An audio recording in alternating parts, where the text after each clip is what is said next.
All right, everybody signs in, and anybody that is interested in doing public speaking does a check mark. However, I typically just go down the list and give you an opportunity to say yay or nay if you're interested in public comment. So the first person on the list is Bubba. Would you like to speak? Sure.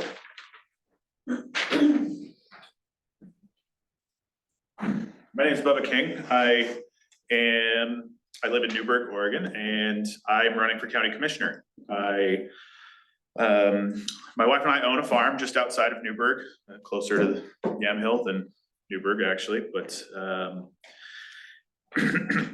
where we mostly sell raw milk. I'm the president of the Chamber of Commerce in Newberg.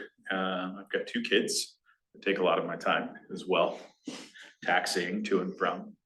I spent a lot of my time actually going to city councils the last 6 months or so. Yamhill is one of the only city councils that I haven't been able to make it to. It's on a rough night with my kids going to and from sports. So, but I'm always love the first time I get to go to a city council. It's pretty fun to learn and who's who and what you guys talk about. And there's always been really common threads with in that. And it looks like tonight is no exception that you have water on your agenda. So, and the things that I'm running on are very simple. It's better partnerships with not only the cities in the county, but the services and nonprofits and businesses and economic development and all of those fun things. So with my background in business and in running businesses, it's very natural for me to lean into that and wanting to spend the time to build those relationships with businesses and county and the cities. So if you guys, any of you in the audience or councilors and mayor would ever like to meet up, I'd be happy to have a bigger conversation with you guys. So thanks for having me. Thank you, Bubba. Appreciate you. All right, Mr. Chuck Mitchell.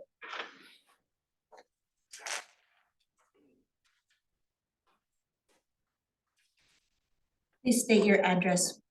I know you know this, Chuck. Chuck Mitchell, 760 2nd Street, Yamhill, Oregon. I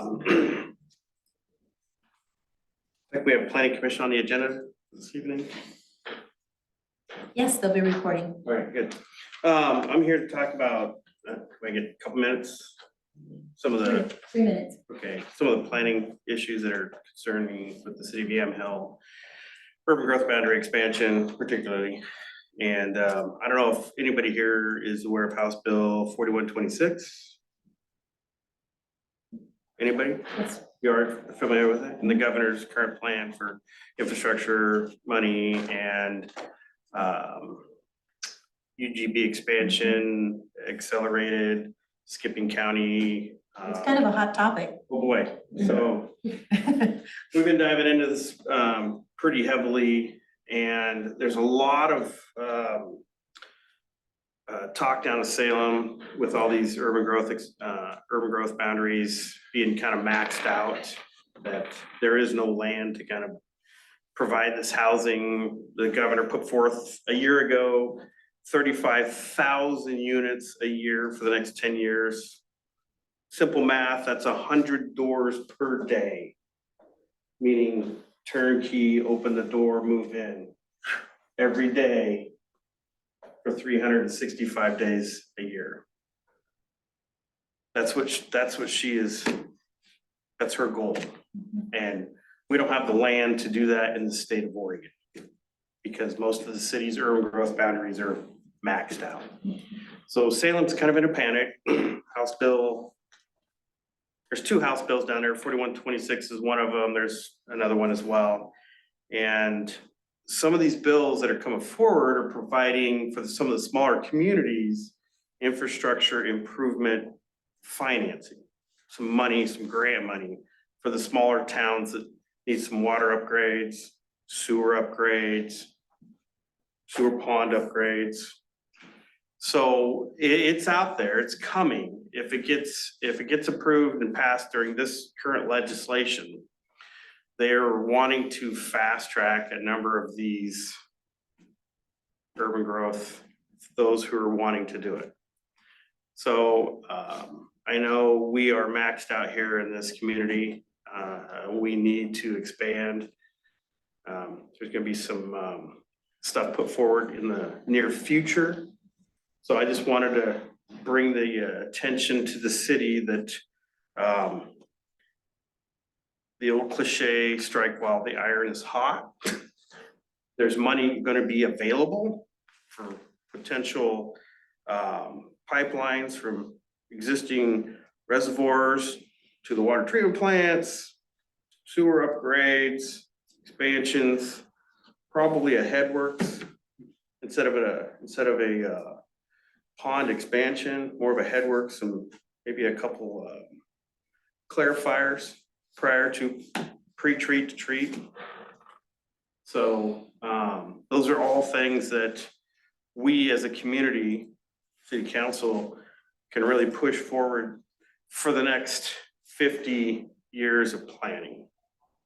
This isn't a tomorrow thing. This is planning for the next 50 years. So I just want to make the city council aware that it's out there. It's a here and now issue, and I know that Chief Graven and myself are both got our fingers on that pulse. We're working very closely with the League of Oregon Cities, who's keeping us abreast of the HB 4126 and all the legislative action that's taking place right now. Yeah. So we're on it. We're aware of what's The going on. group that I'm working with is also working with the state as well, providing information with them. We're on there. We're in that radar. And then when the time strikes, you know, we're gonna be moving forward with that as well. We'll be here when you're ready. So I just wanna, you know, make everybody aware that there's a golden opportunity for this community to plan for the next 50+ years. And we need to take advantage of it before other communities jump in as well. So that's what I'm talking about. I just wanna keep everybody up to date. You know, we got some people, some local people that are willing to move forward with expansions, and let's do this smart and effectively and really help the community, help these guys out over here and do it right. Excellent. I appreciate that, Chuck. Thank you very much. Thank you. I do want to encourage you on a couple of things. One, if the council agrees to continue the Yamhill Water Advisory Committee, I'd like you to consider being a member of that and maybe apply for that if we continue it. Okay. Yeah, And there was another one I wanted to encourage you, but when I remember. yeah, I should tell you. couple things we need that I would shoot for the financing from the state. One is some source of either lateral connection from Hillsborough pipe to connect it to us with a valve on and off. So when we have low flow years, we can just turn it on. Or a pipe from the impound 3 miles up from the water treatment plant that provides a direct water access instead of pulling it out of the river. And two, expansion of the chlorine contact chamber from, what is it, 150,000 gallons in there now? Roughly. Up to 300 to 350 would be nice. That way we have that baffling contact chamber to treat more water as the town has more need for water. So I think that's probably the two biggest upgrades, right? That would really help. A pre-treat to the sewer lagoons. I think the sewer lagoons can stay, but I think if we added some Thank you. headworks and pump station. The second thing I'd like to encourage you is on March 6th, we're having a public meeting for strategic planning or strategic doing, as Doug Rux has mentioned. And it's just a begin the conversation type meeting. So you're invited to that as well. Okay, appreciate the time, Max. Thank you. All right, Mr. Davis.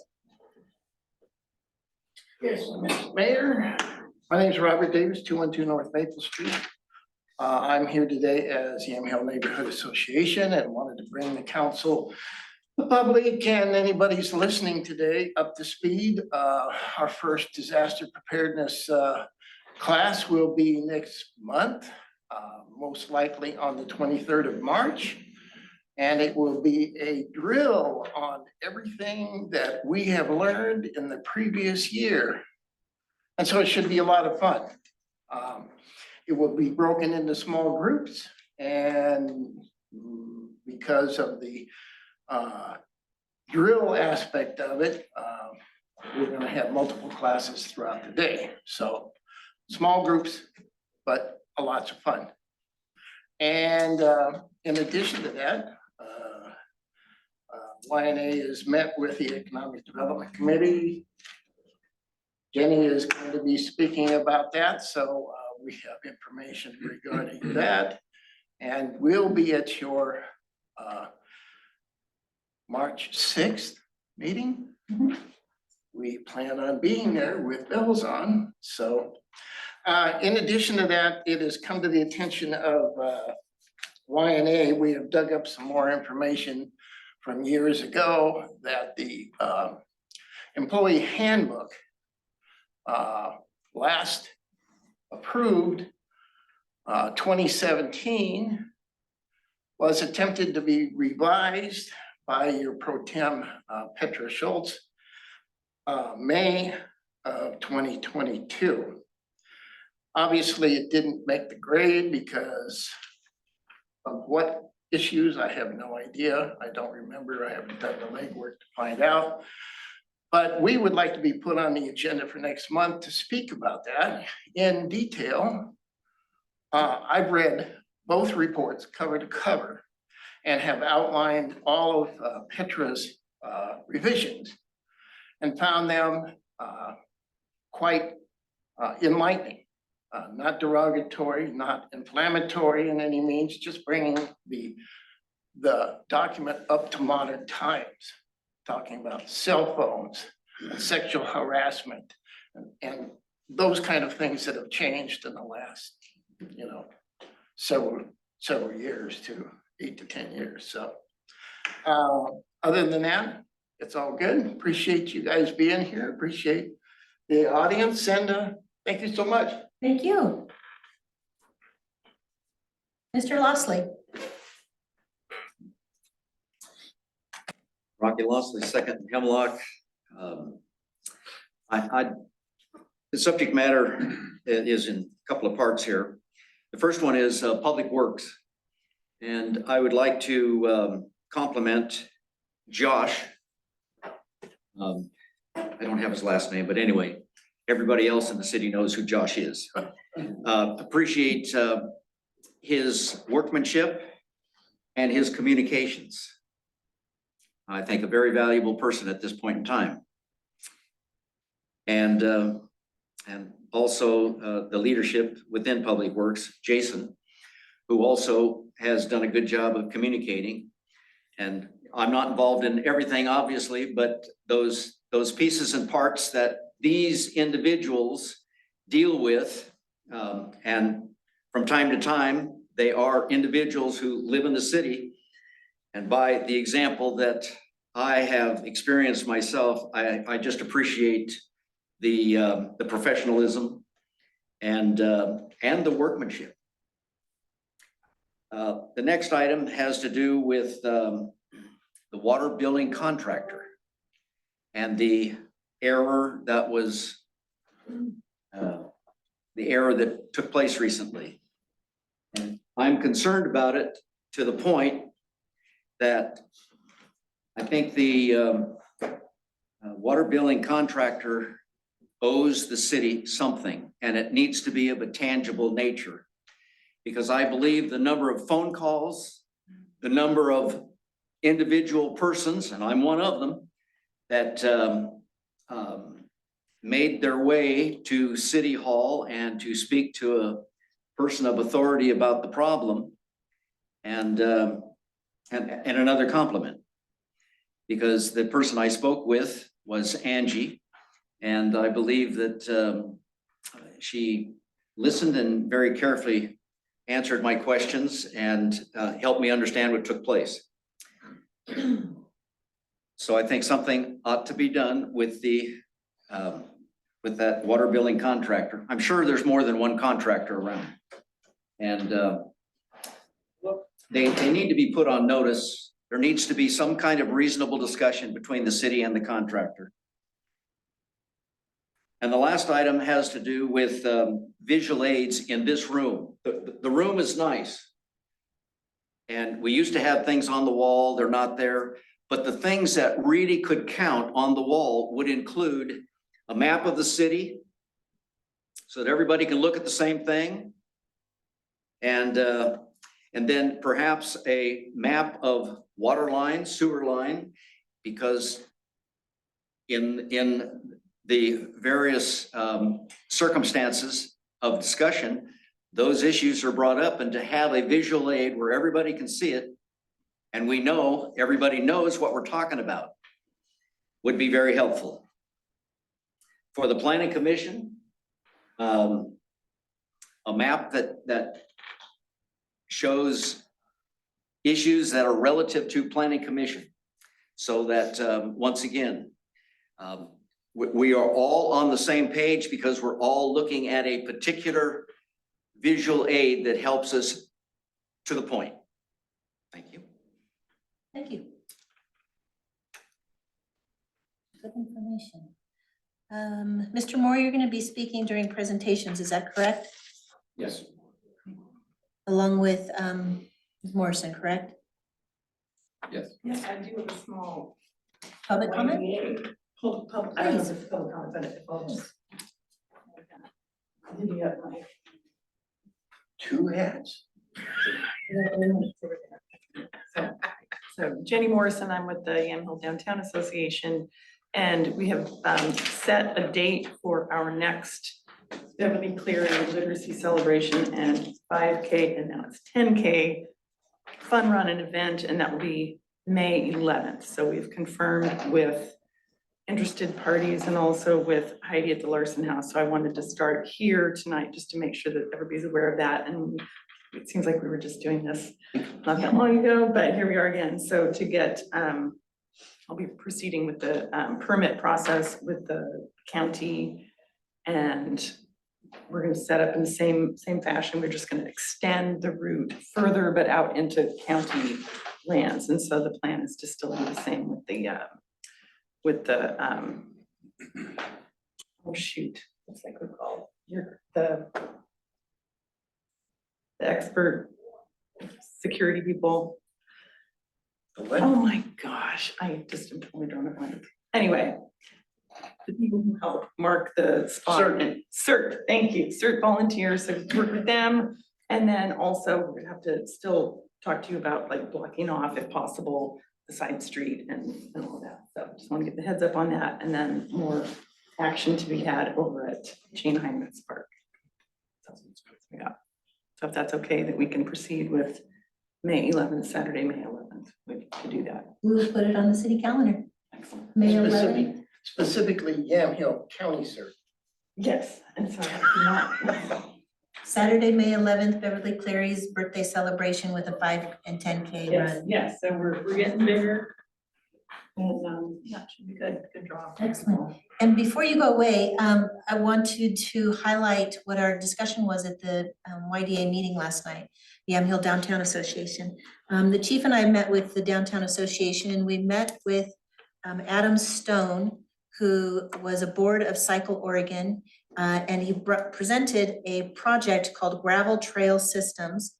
And apparently, the city of Yamhill is a hub for Cycle Oregon and Cycle Yamhill County. cycling, say that again? Cycle Yamhill County. Cycle Yamhill, oh, it is. Yes, Cycle Yamhill County, so they're focused on county.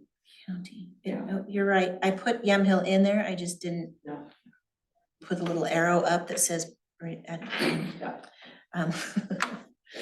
And anyway, he wants to create this gravel trail systems project where they put up signage in certain locations that direct bike riders to these trails, these gravel trails that are throughout the entire county, but a lot of them are right out of Yamhill. At least two of them, I think, were right out of Yamhill. And so they they wanted to put signs up in the park. They said about a 20 by 25 square foot sign, which sounds like a lot.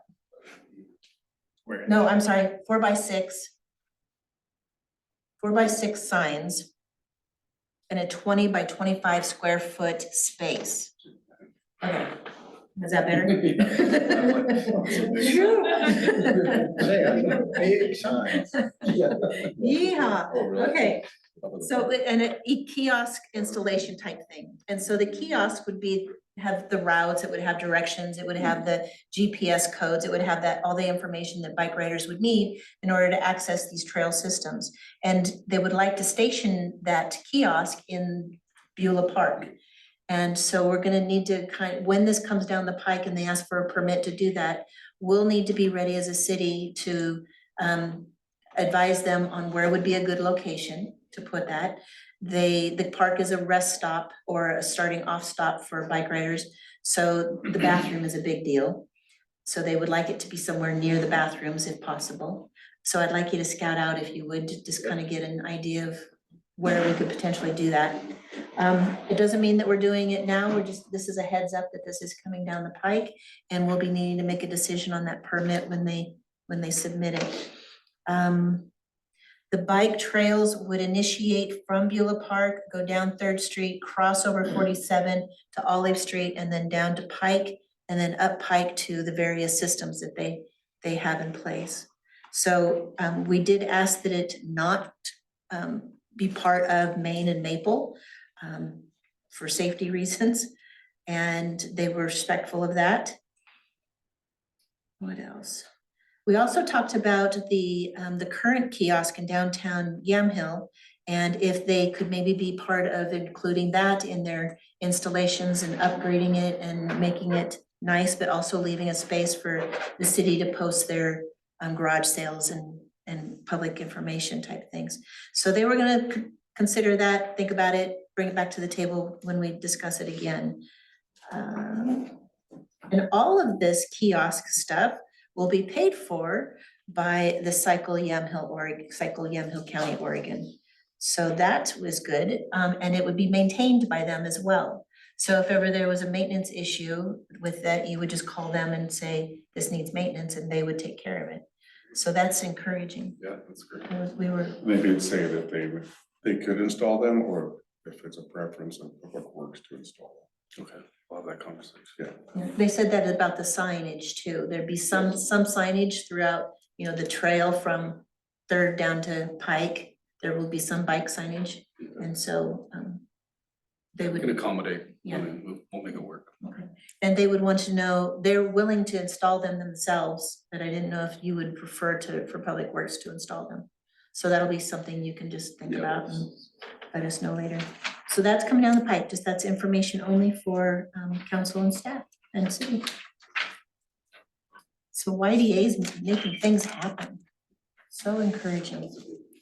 Is a good thing. All right, that is all for in-person public comment. Is there anybody online that would like to speak during public comment?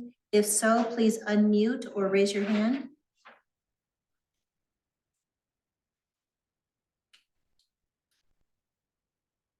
Seeing no one at this time, we will close public comment online and in person and move on with the agenda.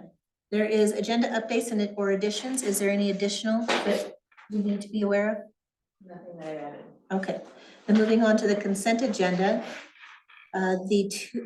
We have a small quorum tonight, but we do have a quorum. But one of our city councilors was not attended at the 10/11/23 meetings. And so I need to abstain from that meeting. And because the one abstains, we then don't have a quorum. So we will be holding over consent agenda B and C, city council work session and special session on October 11, 2023, until next month's March meeting to approve those meeting minutes. However, we can approve the current financials and we can approve the city council meeting minutes unless for 11/8/23, unless council has any questions or changes you'd like to make to those meeting minutes. May I get a motion, please? I make a motion to approve the consent agenda As is. as is. Second, And may I get a vote? Askia, aye. Potter, aye. Adine, aye. Thank you. Most of the items have passed. All right, committee reports. Planning Commission. Mr. Moore, please join us. Yeah, and you, why don't you go first? She's gonna talk about, well, she's. I'll give our economic development. committee Yeah. report, and then Sounds we'll- good. Yeah. So the Economic Development Committee, just for the record, is a subcommittee of the Planning Commission. And so please.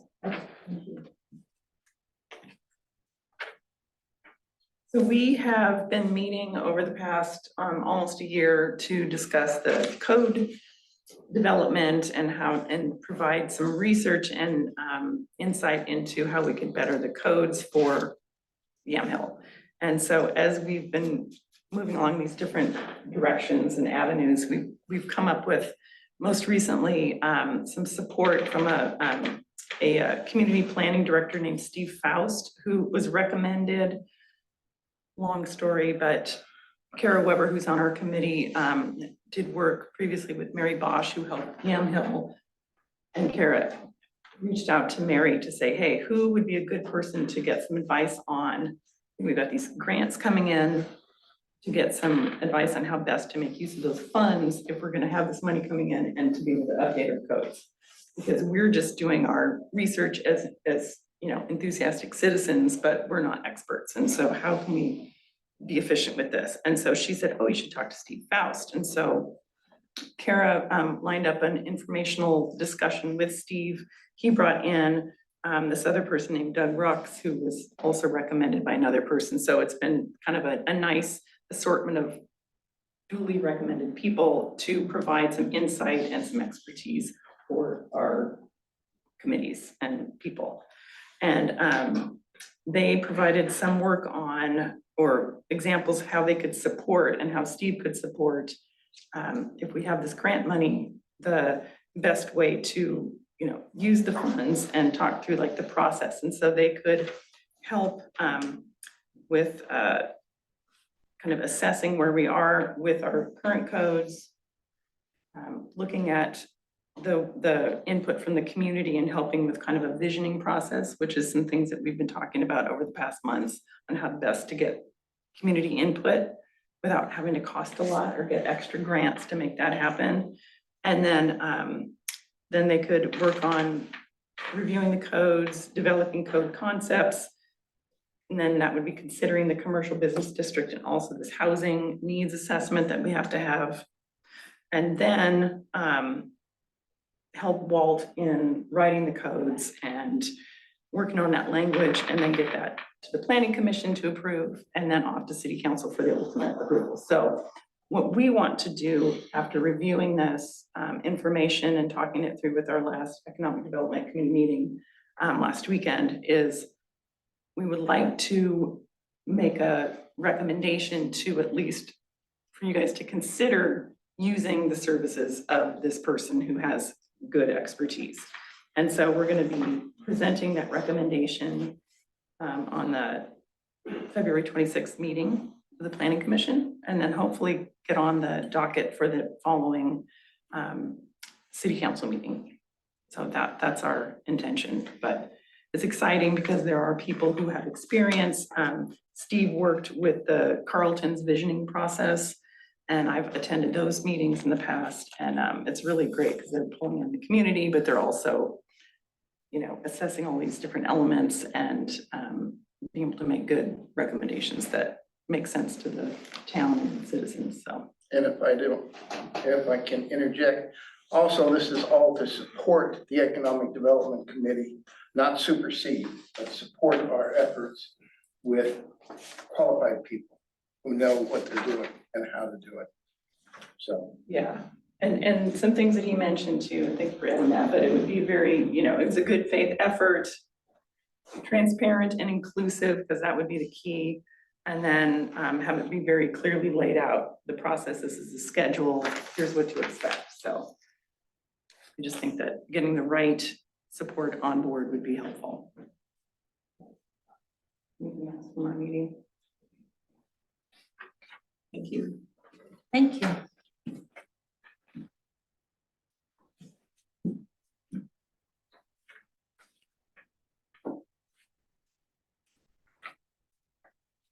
Ken Lord, 23890 Northwest Mount Richmond Road.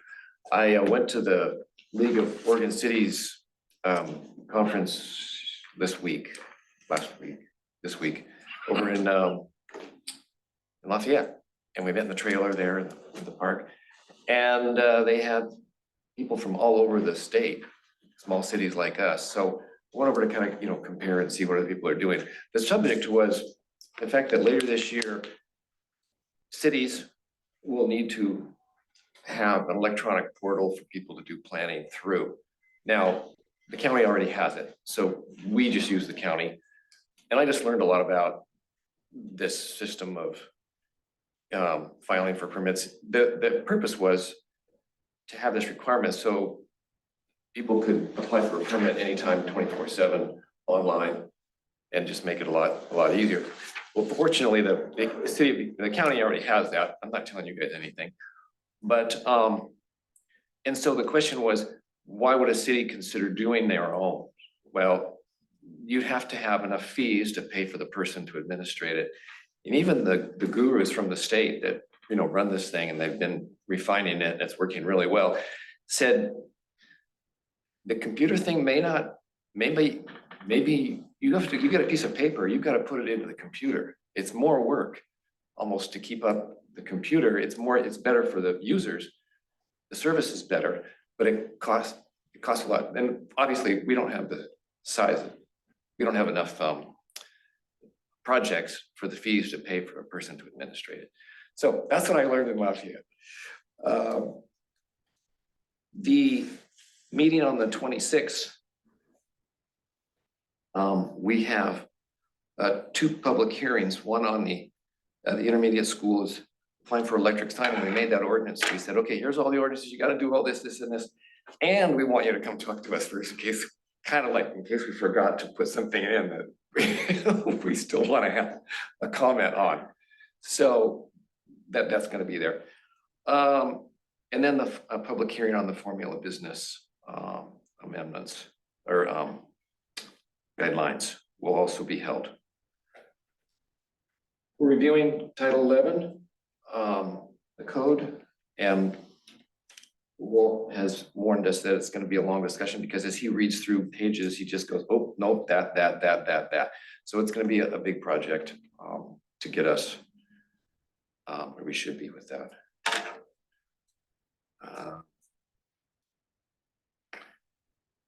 That's all I have. Any questions? Thank you. Any questions? Good information. You guys have got a lot of projects in play. That's wonderful. Thank you.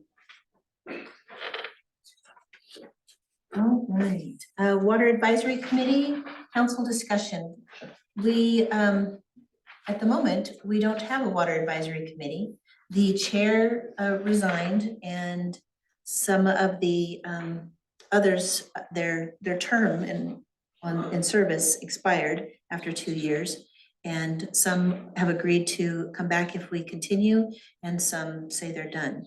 So we would need, if the council decides that they want to continue the Water Advisory Committee, then we would need to put it out there for new members to join. But that's the discussion we need to have, is do we want to continue? If you look at R791, establishing the Water Advisory Committee, it includes the information on what our intention was. And so our intention at the time has changed, not dramatically, but a little bit. It was intended to be a temporary Water Advisory Committee to perform research into the city water questions, consider options regarding water sourcing, water usage, and water curtailment, investigate grant and funding options for city water sources, water systems, and water rights, and to make recommendations to the city council concerning city water, water supply, water systems, and water sourcing. So we've done quite a bit of that. We haven't been able to move forward on a lot of it, but we have, in other ways, we have moved forward on a few things, which is been very productive for the city's water systems. So, council members, what is your thoughts on our current use of a water advisory committee?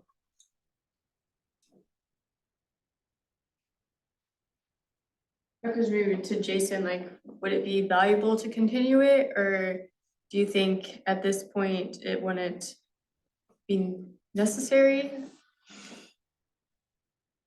I think, with the prior water advisory committee, you had real assets. I mean, that people with real forward-thinking individuals, which allowed us to accomplish some of those goals that you guys set forth, council. My hopes are, I'd like to continue those conversations. I think it kind of backs the council in a sense, and it kind of allows us to kind of brighten our horizons, within thought, within conversation, so. It brings everybody to the table, Mhm. yeah, which I agree. Would you consider, and the purpose of this meeting was initially to find out how can we resolve our water issues? And we've done a lot of that just by repairing lines and stopping leaks, which has been huge. But we're thinking long-term. We're thinking long term. Yeah, we're thinking long-term now. One of the things that we need to address is the district contracts. We need to review those. Is that something you think the Water Advisory Committee would be interested or able to take on? I couldn't answer for, people that Well, currently don't really exist. there is no chair. I would say, on a public works note, I would say I would probably keep that in-house, the contracts.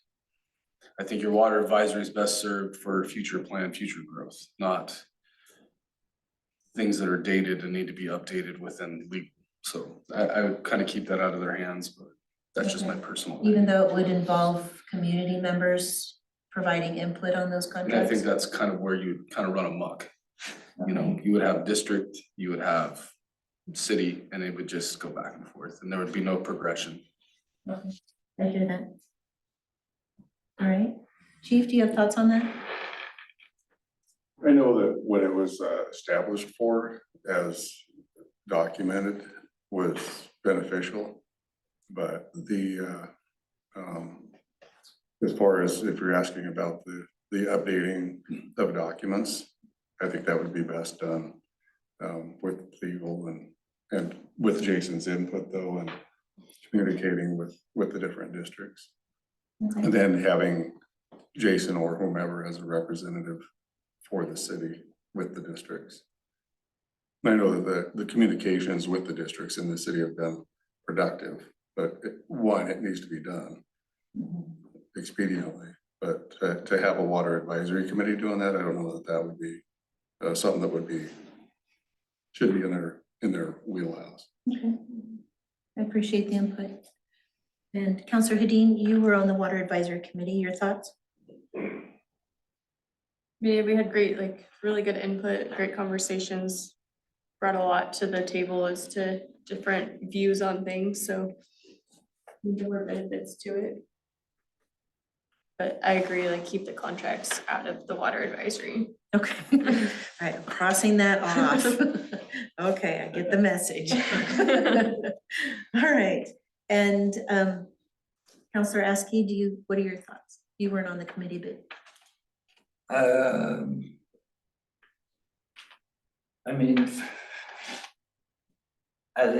the time when we first started it, we had so many different balls up in the air and stuff. I think it was a great help if we don't have people to do it right now. It would be a matter of reinstating it because their 2-year term ended. Okay. And so we need to decide, do we want to continue?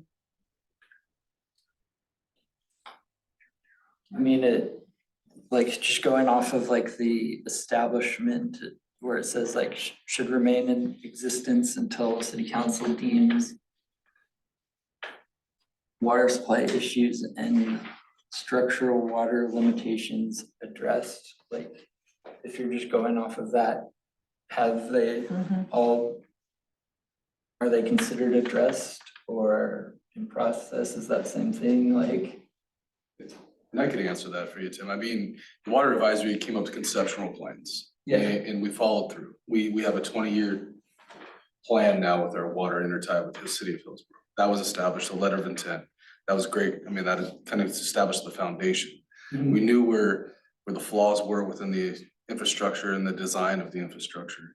We've tackled that. We've approached that with bringing in people that kind of untie the financial handcuffs. So I feel like there was a real asset, but I feel like this next advisory would be coming on more so with the set of mind of, we're just gonna support what the last advisory did, just making sure we get to the finish line. So with that said, I mean, hopefully that's helping you answer the question, like things progress to a point where we just came to a financial end.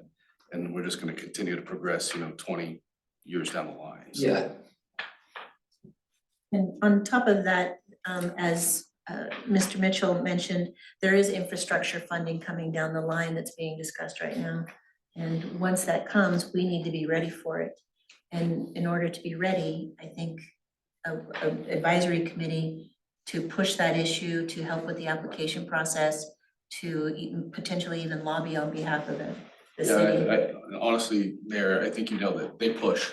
And I think that's the greatest asset behind them, because it's constantly conversation forward thinking, so I agree.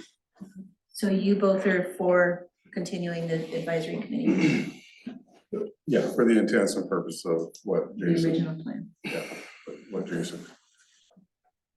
Counselors? Mayor, can YNA make a comment? Well, we're not supposed to, no, but please, just keep it quick. I just wanted to bring to the council's attention that it was the Water Advisory Committee's due diligence that changed the emergency codes for restrictions for the water and rewrote all those. It took 3 months, well, probably 4, to make those changes that the city council enacted finally in the end. But that was just one aspect of what the Water Advisory Committee was doing. No, I agree, they were very productive.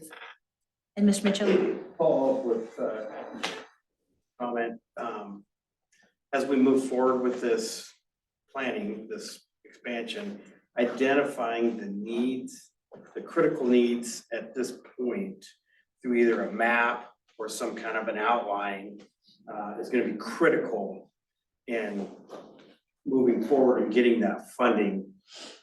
And again, the big ones are some kind of a supply down, extra water treatment, and then something to do with pre-treat to the at the lagoons. So having those identified early on is gonna be mission critical to getting that funding that we all so much are looking forward to getting. Excellent. All right, I'm getting a consensus of continuing. So if we continue, how long do you think we should continue? For another 2 years? Or do we, and then address it 2 years from now, or do we just continue it? What did it say in here? So, 2026. term of the committee may be extended by the city council by resolution, so at any point, the council can resolve to continue it. And it was established until limitations have been addressed or until October 1st of 2026, whichever comes first. So are we there? Yeah, say 2 years and 2?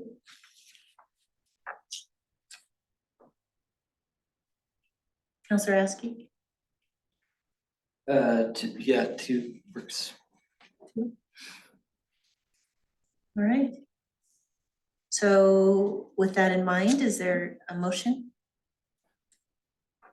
I make a motion that we continue the Water Advisory Committee for another 2 years. Second. And establish new membership? Can I get a vote, please? Ask, yeah. Potter, aye? A D9. Excellent. Thank you, Angie. You have your work cut out for you again. Yeah, I did have a question. Yes, Without a chair, And am I just gonna be in charge of setting up all the meetings for everybody, or who's gonna take on that? You set up the initial, and then the committee as a whole presents their own chair, they vote on their own chair. Okay, so just the one meeting and then from that point, okay. And it does outline in the resolution, I think it's the resolution, the types of members we're looking for, and so that might be helpful.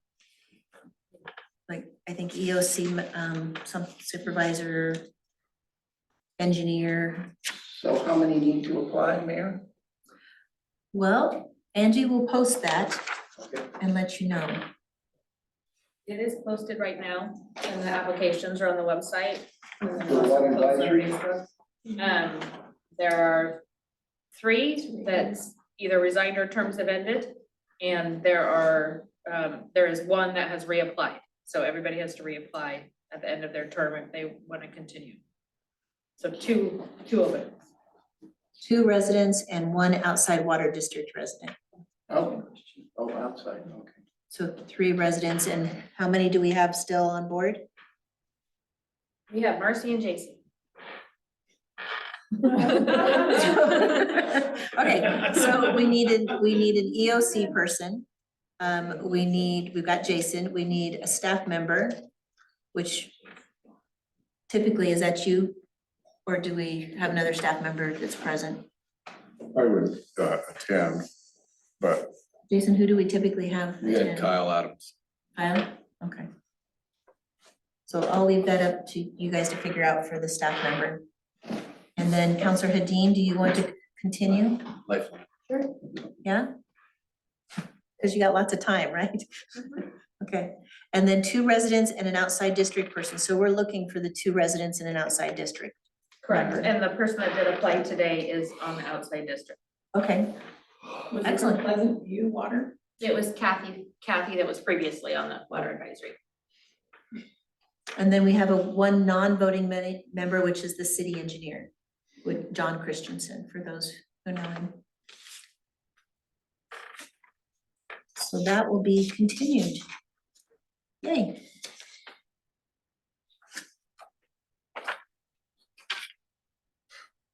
All right, that's done. Unfinished business, water rate study for district contract reviews. We need to figure out how we're gonna make that happen. The contract reviews. Do we want to go one by one? There's 10 of them. And address each one, or do we want to do contracts as a whole and have like one contract that's for everybody, which I don't know if that'll work or not.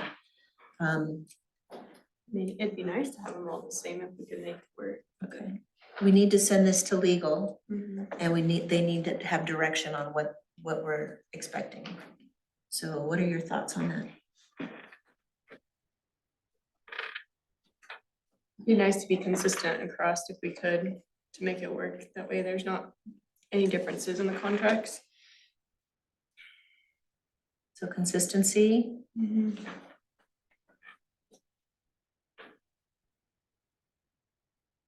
And we're not trying to keep track of 10 different contracts and which one says what. okay. And lengths of contract, like terms. What were the terms previously? I don't know, honestly. Was it 5-year term, 5-year contracts, and then they renewed, but they never got renewed? I believe, just because I think Shay was actually digging into them, that it states that it wasn't really, it just says if it's not renewed, it will continue. So it doesn't give a Last time. timeline. Correct. Okay. Do we as a council want to set a time for renewal, or just leave it as to extend until review is necessary? Mayor, if I may, Yes, please. just one thing I'd like to interject, if we could put in the contract, is to see upgrades to their infrastructure annually.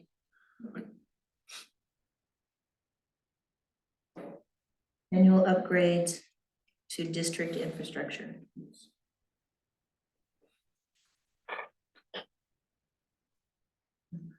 Is there other things that you would want included in the contracts that you need to maybe prepare for us to give to the, To be honest with you, I'd really have to settle in and think about that. That was just the one thing that I've been asking for a while from the districts, is the just in infrastructure? conversation, I should say.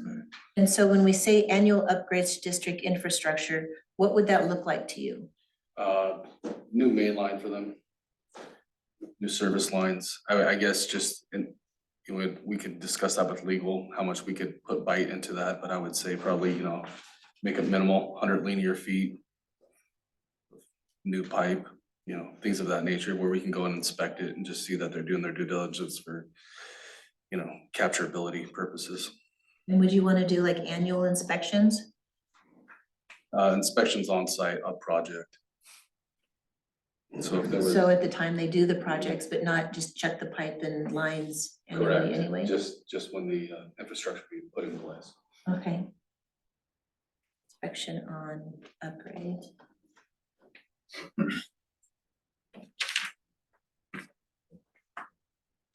All right. I'm going to ask that you communicate with the interim city administrator and the recording to kind of put together your ideas, and then it can be presented to legal at that time. Okay, thank you.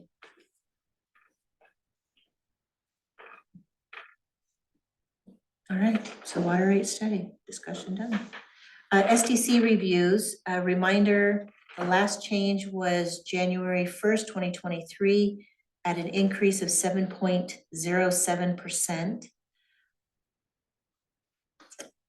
The R753 methodology for annually adjusting SDCs for the inflation included for information, and the SDC increase in 2024 from AKS Engineering. So AKS did support us in providing their recommendations for SDC increase at 2.58%. And that is supposed to start at January 1st of 2024. It's supposed to be an annual increase, an annual review. We didn't get to it. And so we, as a council, need to provide the city the opportunity to update those. So if there's any questions, please, and if not, then a motion. Is the current rate where it should be in 2023, or was it? It was updated in 2023, Okay. and it was due to be updated January 1st of this year. And this is now the end of February, so we're behind. And the people who have submitted applications prior to tonight will be grandfathered in with the old last year's numbers. And those that apply for anything after tonight will be receiving the new rates. Okay, does that make sense? And Angie was kind enough to show us kind of the difference in rates, and I'll read them out loud for the record. Water system development charge, SDC, was $6,955 per service. That would increase by 2.58% to $7,134. Sewer system development charge, SDCs, previously were $4,140 per service. They'll be increased to $4,247.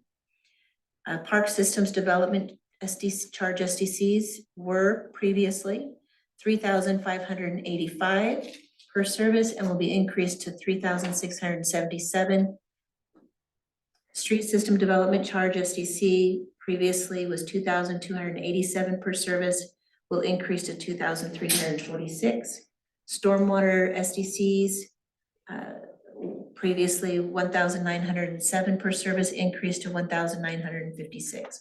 So you can see that the increase is not huge. It's 2.58%, and it's still. If you want to change that or make a different percentage or change that methodology in any way, you have an option to do that.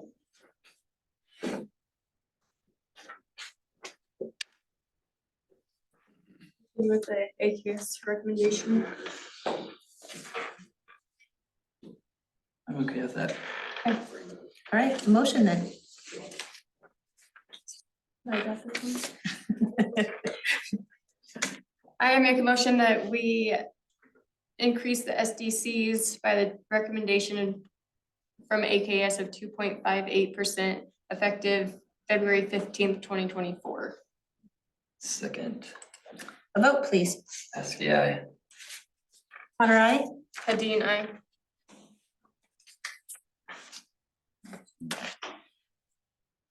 Motion passed. New business. Appointment of budget officer for the 2024 fiscal year budget.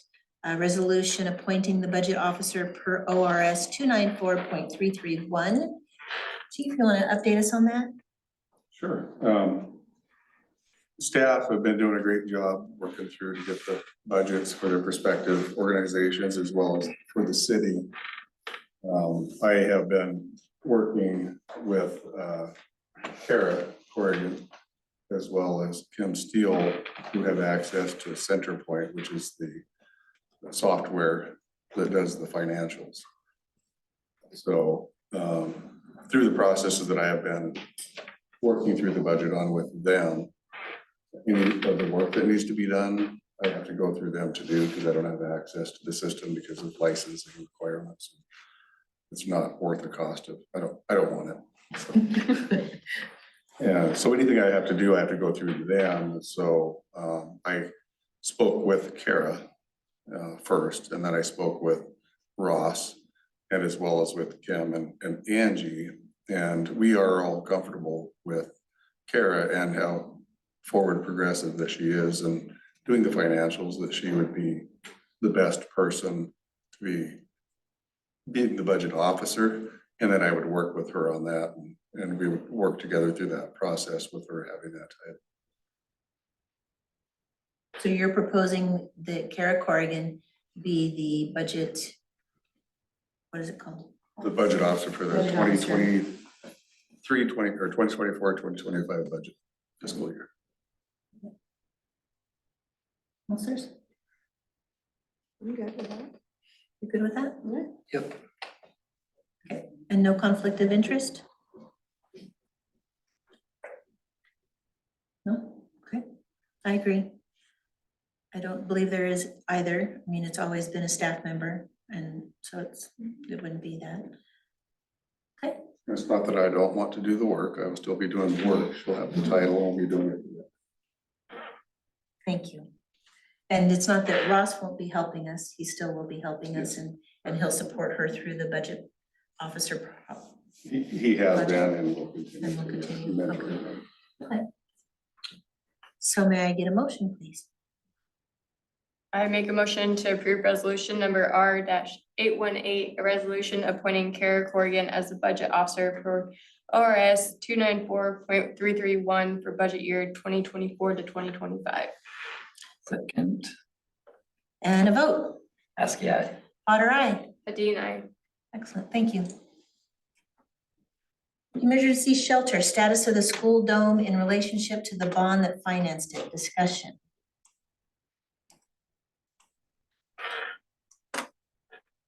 Yeah, about that. About that, So this came up during our first Friday's meeting a couple weeks ago.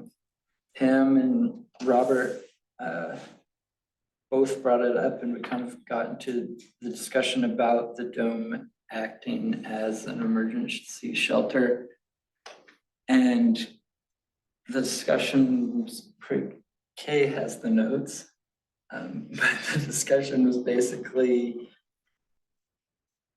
a question of like, is the school aware of, it sounded like in some of the changes that have happened over at the school, the status of the emergency shelter might have been lost, and we weren't sure like if the school's aware of what needs to be done over there.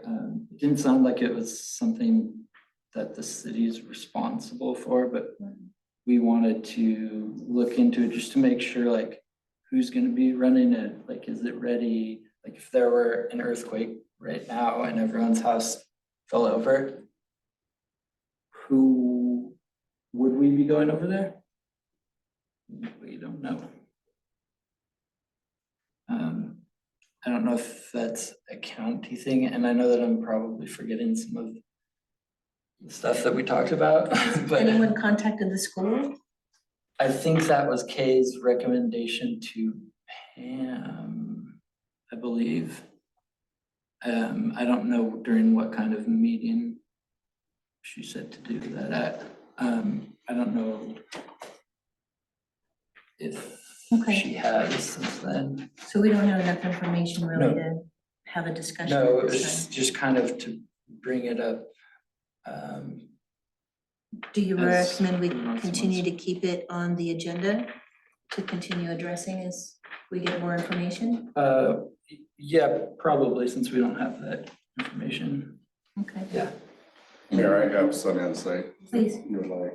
So I meet with the Superintendent Raver monthly. We've had conversations about this. This is something that we're gonna continue to discuss with he being not a new, but a newish superintendent. And when he assumed that role, he had responsibilities. And this was and is on his radar. There, I know from the previous superintendent who used to meet with, yes, definitively, it is an emergency shelter. We do have a emergency operation plan that has language regarding that, and period, end of sentence. So there's protocols in place, but they're on paper at this point. So even prior to this inquiry, I've been meeting with the superintendent, and we are going to start the processes, what will include who actually will be the names specifically or titles in the plan, emergency operations plan that we have, and what the processes would be. Previous superintendent, due to funding issues that they came up with, initially conversation was, yes, it is a shelter and that was the design for it because of the safety aspects of it. There was to be bedding material and water and those types of things to be coordinated and stored there. And then there was even conversation further that we were having with the fire department, who had the trailer that had a lot of those things in it. However, those things just kind of, the previous superintendent left, there hasn't been conversation, so we're picking that back up to move forward, to have what, not necessarily names, but titles would be responsible in the event of something that does happen, to coincide with the emergency operations plan. So I'll be meeting with him again for a monthly meeting, and we're gonna discuss that further, and then we're gonna also be having some roundtable top exercises that the sheriff's office will be there for, and state police and the other law enforcement agencies, Carlton, and to start that whole process over again, because there's a lot of new staff there. So we don't have answers at this point. I say we, meaning the city or the Yamhill Carlton School District or the fire department, but we'll get those answers soon. How can we support you? If you'd like to show up, you can, or I can report back. Okay. And will you include us in the invitations, and if we're able to show up, we'd be happy to. Sure, if you'd like to be there for it. Can I ask a question, Mayor? Please. Okay. With an emergency shelter, is there any annual seismic testing and things of that nature that have to go into that process to know that that structure's sound and be documented? That's a good question, and that would be something the school district would have to answer because it's their building and they would have those regulations for them. So I don't know. It's good though, I would encourage you to ask and find out. If they get an annual inspection on their buildings, I would imagine they would. It's a school building, right? I don't know. Yeah, question, follow up to that. The CMU around the north side from the double doors all the way around. So CMU is concrete masonry unit, Mhm. and in between there's mortar. Mhm. When CMU cracks which it normally does, it follows the mortar line joints. For whatever reason, the CMU is cracking right down through the middle of the CMU in multiple places around that dome. And they're aware of it? Well, yes, and I've also brought in an engineer to look at it too, and he was very concerned as well. Because that typically the CMU does not crack. Straight. Straight. Never No. does straight. No, and it has, and there was substantial amount of excavation done underneath that building due to some environmental hazards. And then they had to bring it back in with structural fill. And I think it's settled a little bit, causing that exterior to crack. So That's good information. might be some, Thank you. might be some warranted inspections. You'll see them, if you go on that north side, you'll see them. I don't think anything catastrophic, but they're there. Okay, thank you for sharing that. Do you want to look into that, or do you want to leave that to the, Be building and county, so if there is regulations on annual inspections for a safe house in a sense. Chief, can you have a conversation during your EOC meetings about safety of the building? Thank you very much, appreciate it. Okay. So we're going to come back to that. Will you include that in your monthly reports, just a little update on what's going on with that committee and how we can best support it? Thank you. I'm gonna forward you the email right now if you wanna be there. Every Friday, February 23rd, from 9 to 11 a.m. EOC February 23rd. And that's a Friday? Yes. Okay. 9 to 11? Okay.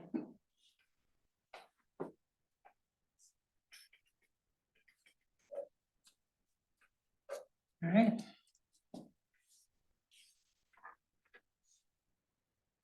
Department reports, administration. Interim city administrator? I don't have the email yet. Everyone has the report from staff. Mhm. So everyone can see how busy everyone is. And they still show up. And they do. I do have to comment on the report. It's been very enlightening to have those detailed reports, and it's been very encouraging as well. And I can see that there's been a shift over the last year and a half, 2 years.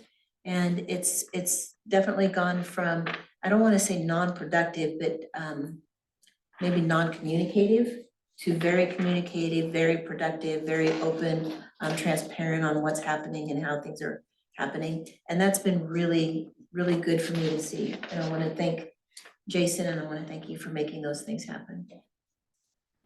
It's been a joint effort with both staff, but yeah, I agree that communication is better. I disagree that it's not being more productive. I mean, No, I know. it's being more I know, productive. it's not the word I wanted to use. Yes, things have been moving as they have as far as production and even more productive, but they've always been very busy. And now it's just through that communication project or process, which was part of that workshop project that we did. I think now you're seeing the council and everyone is seeing the importance of communication and how it does help. The realization that things are happening and the realization of how much is going on within the city and with the staff. So, yeah. I enjoy working with staff in doing that, and I want to continue to do that. And fortunately, there's been positive feedback, because if it starts getting to be where it's negative and not productive, I would hate not to be able to continue to do that or choose not to do that. So I'm appreciative that it's been productive and there's positive feedback.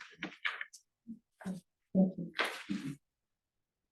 We are working through the 2024-2025 grant process. We're also working on some grants, and the impound channelization has been signed stage and is in the review stage with the $20,000 that we'll get for that grant. So hopefully that's gonna be happening soon.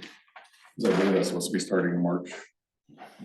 Yeah, 24th or something. Anyway, coming up within a month that the work needs to be started for that grant. So I also have been working on another grant with CIS, our city county insurance, that will help a little bit, and it has to do with focus on cybersecurity and that aspect of it, and how much it's costing now just to be able to have one of those things. Well, and that thing, and so it will help a little bit. It's a $5,000 grant, which kind of anything will help. So that's been, it's going to come to fruition. I am hoping. There's just some paperwork that we have to do, but it looks like it's gonna be a go with the process that we have, which is good in place for our security. And there's a little bit of help in funding that'll be coming for that. Wonderful. We like funding. Yeah. Any questions from anyone about that part of it? And that kind of just leads into the police department as well, if anybody has any questions about the reports and how things are moving forward there. No. I talked with the guys, and they're gonna start going out so publicly and what I've been doing is working with city hall staff about getting notification out. It's starting to be where, well, not today, but sun's coming out, and it's as I call it, spring cleaning. So just making sure that the community is taking care of the things from the winter season and the ordinances and any violations, to make sure to educate our community about the importance of keeping up with the city violations and not committing them and doing things. So we're working through that, which is a project initiative that I started, and helping just to kind of get the community better, kind of aesthetically. And I also remember we've had conversations in the past, it's been a few years, and I think it'd be a good idea again, because there are some people that are unable to be able to go out and do those things. And we've done things in the past of like bringing in a drop box, which kind of puts a burden on public works, and I haven't talked with Jason about it, but conversation about bringing in a drop box again, and then having some type of a community event where community gets together and goes and helps these people that are unable to. I even went and bought a nifty nabber because I'm getting old and can't bend over as well anymore. So I'd be happy to go out with my nifty nabber and just clean things up and help with it. So it's something I want to present to council that I think is we've done in the past. I think is a great idea. Is just to help those that can't help, and those that can, to help them motivated to do what they need to do to clean it up a little bit. Very nice. Good. Let us know how we can make that happen. Right, and I have a couple questions. Sure. What's the status of the 2 applicants that were submitted for this city administrator position? I don't know if council's had a chance to review those, and if there's something they want to move forward on with them. Those from a while ago, or was that Did you recently? receive them? I remember receiving one. Yeah, same, Just one? that like a month or 2 ago. Right? There's been 2 of them. There's 2 applicants, 1 male, 1 female. The male was the first applicant, female was the second applicant. Remember that we received a male applicant. Okay. Well, we need to move forward on those one way or another and let them know, either yes or either no, that we can pursue them as applicants for the position. So if you will review those and get back to me via Yeah. email and let me know your thoughts. And then I will instruct staff to connect with them one way or another on what we want to do to pursue or not pursue. Can we get those sent again? I'm only seeing the one. Okay. I'm not seeing an email with this. Resend both.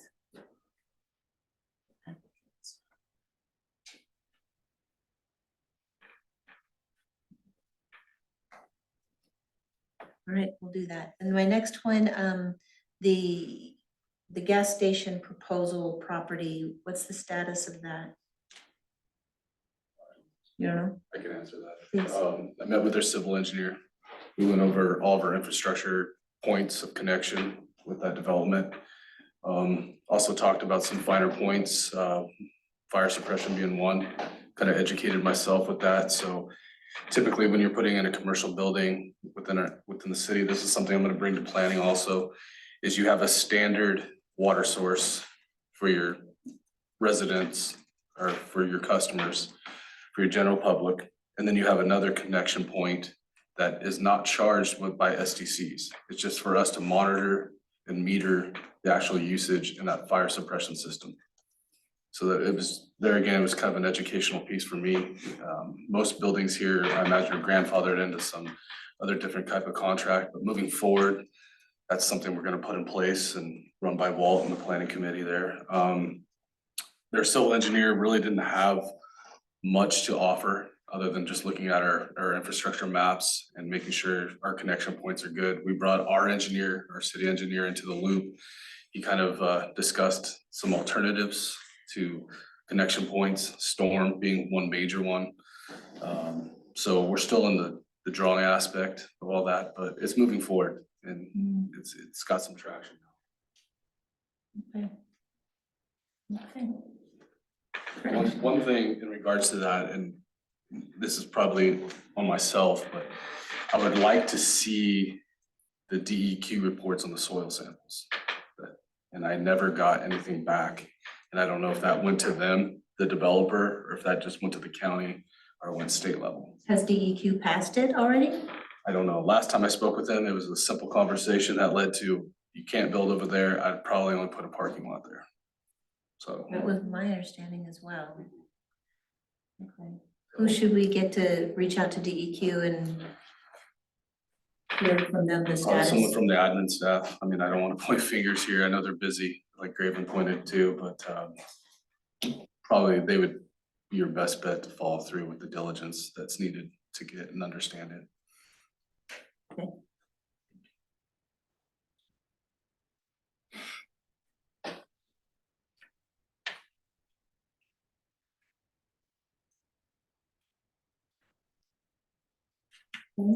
And then the food bank sign, we were gonna put a sign on the fencing, letting people know that handicapped drivers only can pass through, others need to park and. Yeah, we'll put the sign up. I mean, I don't know if this was alluded to last meeting, but Angie did a wonderful job of printing off our codes and we handed it to Whitecap. Whitecap did their due diligence in handing it out to people that were proceeding in there without a handicap sticker. So I think They did that. all those levels have been touched up on as far as basis, so Okay. we'll kind of manufacture something signage wise and put out there, so. Okay, that'd be good. Mhm. We said we would, so. it'd be Yeah. helpful. And it wouldn't be just for food bank, it would be for all events, Okay, yeah. right? Yeah, let's make sure that language is in there, that we can expand on it. It's not just individual. Sounds good. And the tree at Jonathan Calhoun Park, where are we at with that? Just picking out the right tree. I don't want to put something in there that's, not lasting. We've got some ground issues over there, some soil issues, so just finding something that's kind of drought tolerant, Okay. that's gonna give you shade. You have a timeline for that? I would say we'll plant by spring. Spring? That would make sense, wouldn't it? Great, those are my questions. Council, do you have any questions? No? No. No, nope. Okay, do you have a public works report? Yeah, it should be on there. Along with the staff's report. If you guys have any questions, feel free to ask. I did, thanks. That's it. I will let council know, like I've kind of emphasized before, we've directed our engineer group to break projects, our CIP projects into micro projects. Simple language, just alluding to making those three-phase projects. That way we can tackle a project annually with no fiscal damage to our contingency or to our budget. So that's one thing that we've kind of implemented with AKS, and they've been nice enough to receive that and kind of break our CIP. So if you see it, it's gonna be bigger, but yet it's the same extensive profile of work. It's just, we're taking one bite of the elephant at a time, okay? No, I respect that.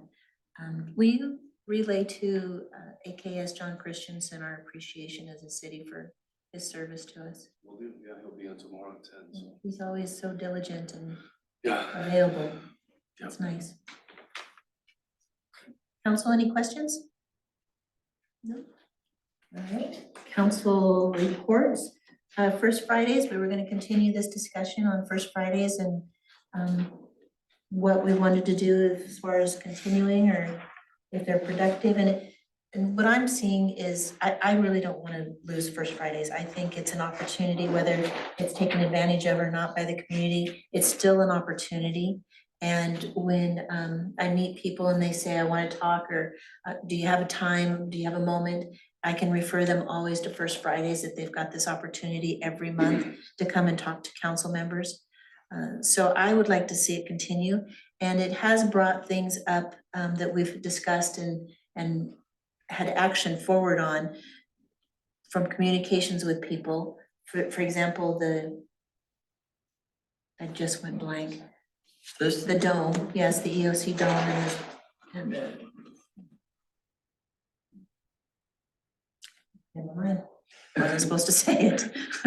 But it has brought up projects that we've attended to and put action to. So there's been some progress in that.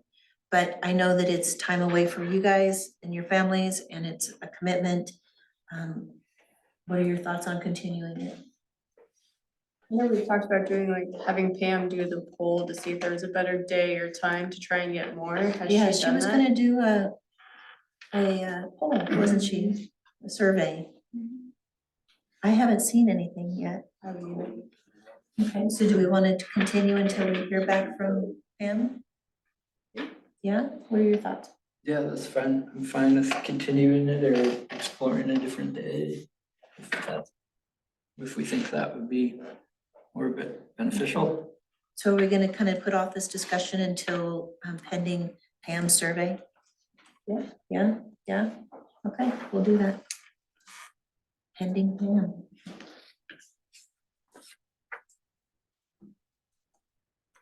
I'll be so glad to hear that. All right, any reports or announcements from council members? Just the bonfire idea that we had talked about, I haven't spoke to Jason yet, but I did talk to Trampus earlier today, and his recommendation was to do it in May. So I'll get with you, Jason, and we'll start looking at dates. Thanks for doing that, Marcy. I'm excited about that opportunity. Okay, and Councilor Askey, anything? No. Okay, so information announcements. City Council is accepting applications for city residents, Water Advisory Committee members, and 2 Budget Committee members. So if you know somebody interested, please spread the word. We need 2 people for Water Advisory and 2 for Budget Committee this year. And we're starting our Budget Committee meetings here fairly soon. So getting somebody on board with the Budget Committees would be really helpful to us. We need community input in order to make the appropriate decisions for the city. City Hall is closed on February 19th for President's Day. It's actually a Monday. Closed on the 19th, which is this coming Monday.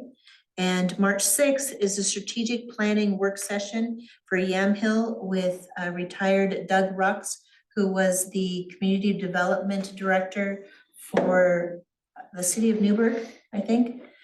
Yes, thank you.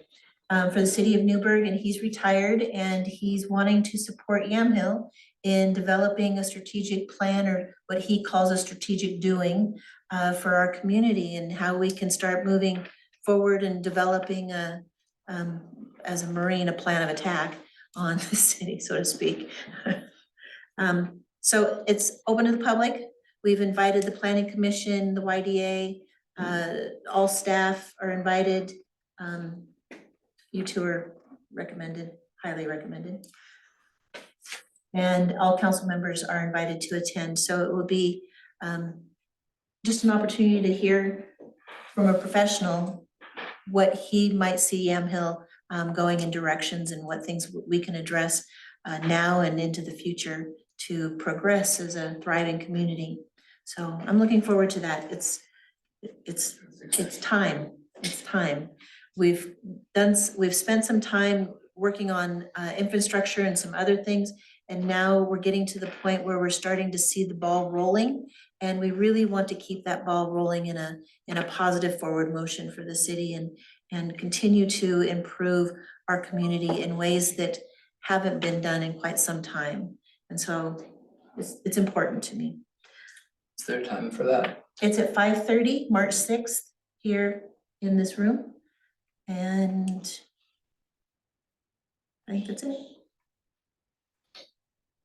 It is a Wednesday, if that helps anybody.